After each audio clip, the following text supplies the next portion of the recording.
दूरदर्शी शिक्षण तज्ज्ञ पद्मश्री डॉक्टर डी.वाय. पाटील यांचं निधन. राजकीय वर्तुळात शोककळा पसरली आहे. महाराष्ट्राच्या राजकारणाला मोठा धक्का बसलाय. दूरदर्शी शिक्षण तज्ज्ञ पद्मश्री डॉक्टर डी.वाय. पाटील यांचं वयाच्या 90व्या वर्षी निधन झालं.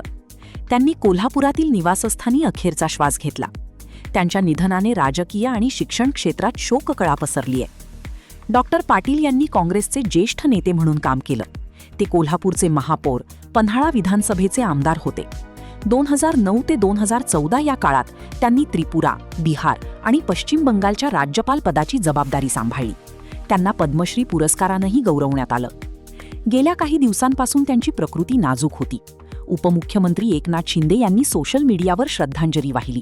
ते म्हणाले, महाराष्ट्राने एक द्रष्टा नेता गमावला. ईश्वर त्यांच्या आत्म्याला शांती देवो.